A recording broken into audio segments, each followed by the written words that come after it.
Hi friends, this is Leela. Welcome to my channel Leela WebDev. So it's time for us to write a simple program implementing the Ajax functionality. So why I am directly writing this Ajax functionality means, so I will write the code, the Ajax code, XMLHttpRequest.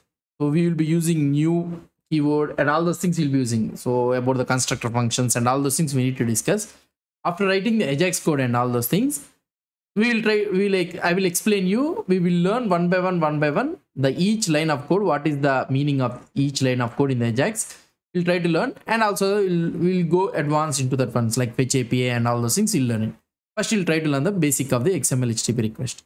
First, I will try to write the code. So if you don't understand, also don't worry. So we will be explaining each one by one line afterwards.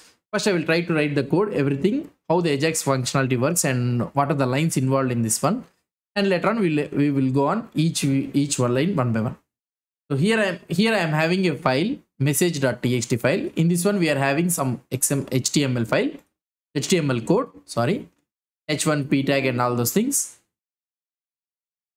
And here in the main.html file, so here we will be writing the code. So here I am having HTML. So I will take one div. I will take one div. ID is equal to wrapper. And in this wrapper, I will be having Ajax functionality. So just I am writing one.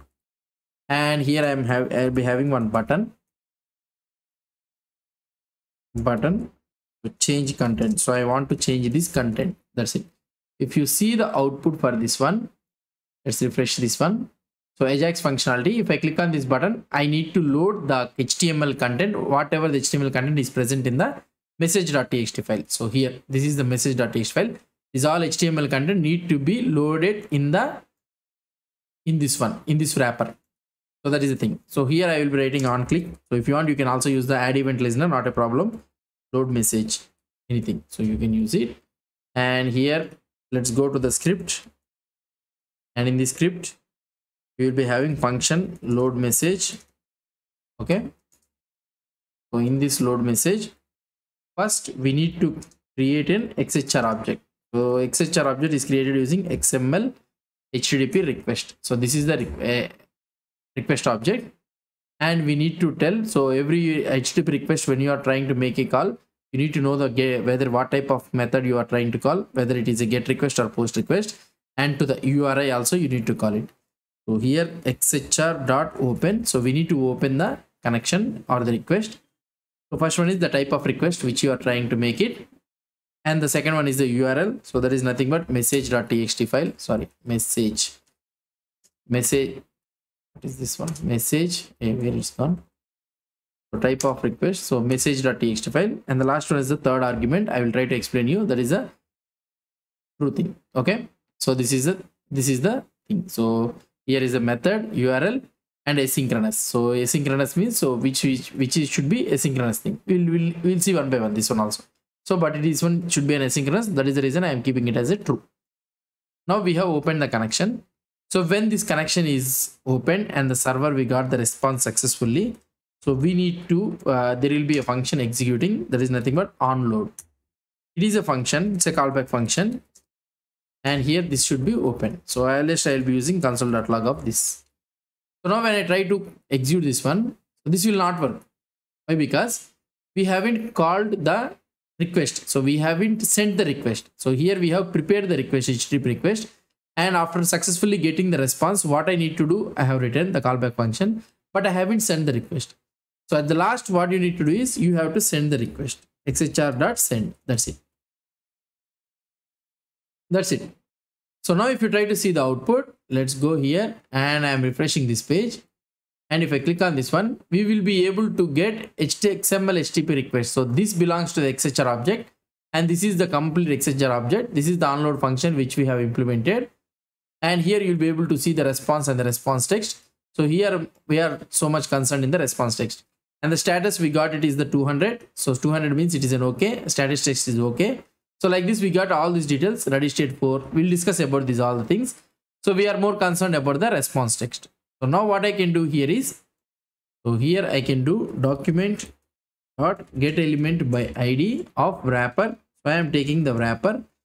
dot inner HTML. So as this one is an HTML, okay, is equal to this dot response text, right? So we are concerned about this one, right? This dot response text, or otherwise you can use the XHR also. This is nothing but a XHR here. Now if you see the output, I'm closing this one all. Now I'm clicking on this change content. See, immediately we are able to see the HTML content which is present in the message.txt. The beauty of this one is the page is not refreshing, so there will be no loading icon visible here. So if you try to see here, see, without any refresh of the page, so we are able to get the output. So this is what a simple XHR object we will be having. So afterwards, coming on modern days and all those things, these all replaced with the fetch API and all those things. We will discuss those things also. First we'll try to learn about the basics and all those things. So here what we have did, here we have a file, message.txt file. Okay, this can be a JSON, this can be a XML or anything. So I took the HTML file. So this is HTML file, and here in this main.html, what we have did, this is our simple HTML code, and here we are having a div, and this button we are having on click load message. So we have created XMLHttp object using the new. So this one is a constructor function. So we need to learn about this constructor function, or otherwise if you don't have any knowledge, I already covered what is this constructor function in my JavaScript course. You can know about this one. And we are opening the connection with the method and the URI and also the asynchronous true. So when the success, when this XHR is made success, when the request is success on successful response, so we are taking the response and we are pasting it in the HTML thing. And the last we are trying to send the request. So this is all about the simple Ajax request. And we'll try to see one by one what is this new and what is this XMLHttpRequest and all the things. We'll try to see it one by one. Hope you understood about this simple example of this making an Ajax call. If you have any doubts or any suggestions, please post the comments below to this video. And if you like this video, please do support me by subscribing to my channel. Thank you.